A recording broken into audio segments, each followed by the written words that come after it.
Good morning, students. I hope you all are very fine. So, today we are going to discuss the basic journal entries. Earlier, I have discussed some important journal entries in my previous video. Now, I am going to discuss about the further. So, first of all, this is the major important topic of +1 class. So, the first basic entry from today. अब आपको पता है हम सारा जो पैसा है cash में नहीं रख सकते, हमें बैंक जो की है उसकी बहुत ज़्यादा नीड होती है कि बैंक से डीलिंग करना, पैसा निकालना, पैसा डालना। तो जब भी हम पैसा बैंक में जमा करवाते हैं तो एंट्री क्या होएगी, मैंने आपको बताया था ना, पैसा आता है तो कैश डेबिट, जाता है तो कैश क्रेडिट। तो यहाँ पे आपका पैसा क्या हो रहा है, जा रहा है। तो आपने क्या एंट्री करनी है, bank account debit to cash account. क्या एंट्री बनेगी आपकी, bank account debit to cash account. इसका दूसरा नाम कॉन्ट्रा एंट्री भी बोलते हैं इसको, क्योंकि इससे कैश और बैंक दोनों अकाउंट क्या होते हैं, अफेक्ट होते हैं। जब भी आपके कैश और बैंक दोनों अकाउंट अफेक्ट हो, अब पैसा तो आपके हाथ में है, चाहे बैंक में है चाहे कैश में है, तो वो आप इधर उधर ट्रांसफ़र कर रहे हो, तो इसलिए इसको कॉन्ट्रा एंट्री भी बोलते हैं। अच्छा, ये तो था जब आपने डिपॉजिट कराया।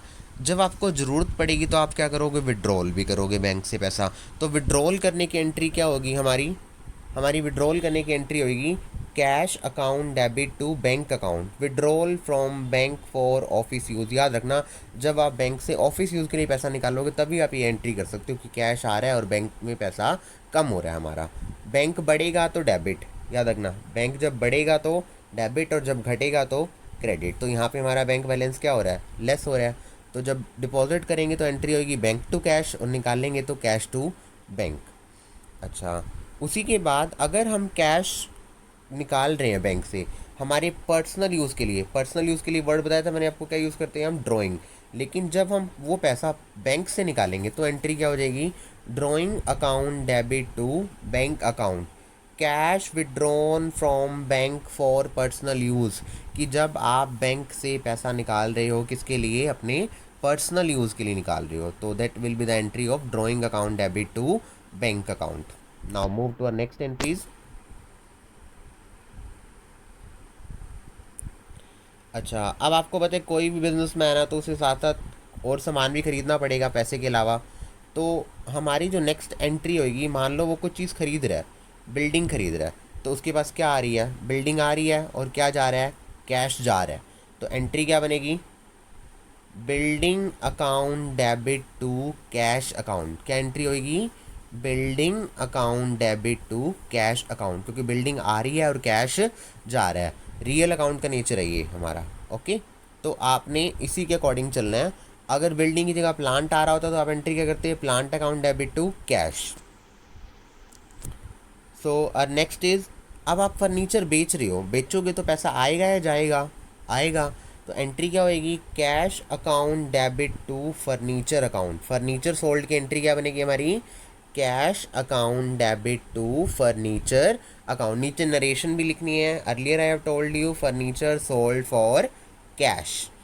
और द नेक्स्ट एंट्री इज, अब सैलरी पे करोगे, आपने एम्प्लॉयज़ रखे हुए हैं तो उनकी सैलरी पे करेंगे, तो एंट्री क्या बनेगी, salary account debit to cash account. Salary pay कर रहे हो, पैसा आ रहा है जा रहा है, जा रहा है, तो हमारा कैश क्या हो रहा है, क्रेडिट हो रहा है। किसकी वजह से हो रहा है, सैलरी की वजह से हो रहा है। तो एंट्री क्या बनेगी, salary account debit to cash account.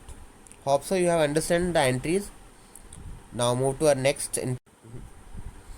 Next entry है हमारी, सपोज़ हम किसी से पेमेंट ले रहे हैं, हमने पेमेंट करी है या ली है, तो हम राम को पेमेंट कर रहे हैं, तो पैसा आ रहा है या जा रहा है, जा रहा है।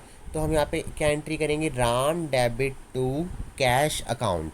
राम को पैसा जा रहा है और हमारा कैश क्या हो रहा है, कम हो रहा है। क्या लिखोगे, payment made to Ram, Ram to cash.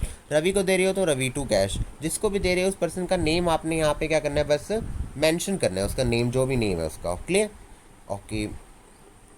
अब मैंने आपको बताया था कल हमने परचेज़ करा था, तो उसकी एंट्री क्या थी, मान लो मैंने रवि से परचेज़ करी थी गुड्स, तो purchase account debit to Ravi. अब मुझे कुछ पसंद नहीं आया उसके सामान में, तो मैं उसको रिटर्न करना चाहता हूँ, तो रवि के पास वापस माल जा रहा है तो रवि डेबिट हो जाएगा, और मैं गुड्स रिटर्न कर रहा हूँ तो एंट्री क्या हो जाएगी, Ravi debit to purchase return. क्या एंट्री हो जाएगी, Ravi debit to purchase return. ये हमारी एंट्री हो जाएगी। अच्छा, ऐसे ही जब मैं किसी का माल रिटर्न करता हूँ तो कोई मेरा माल भी क्या कर जाएगा, रिटर्न कर जाएगा। तो जब हमारा माल बिका हुआ रिटर्न आता है तो उसकी एंट्री क्या होती है, बेचते हैं तो सेल्स लिखते हैं, बिका हुआ माल वापस आ रहा है तो क्या लिखेंगे, sales return. Sales return account debit to Hari. याद रखना, परचेज रिटर्न और सेल्स रिटर्न ना उनसे अपोजिट होंगे। परचेज हमेशा डेबिट होती है तो परचेज रिटर्न हमेशा क्या होगा, क्रेडिट होगा। सेल्स हमेशा क्रेडिट होती है तो सेल्स रिटर्न हमेशा क्या होगा बेटा, डेबिट होगा। याद रखना, रेसिप्रोकल चलेंगे ये account. Hope so you have clear the entries very well. We will discuss our next entries in our next video. You have to write all these entry in your notebook. If you have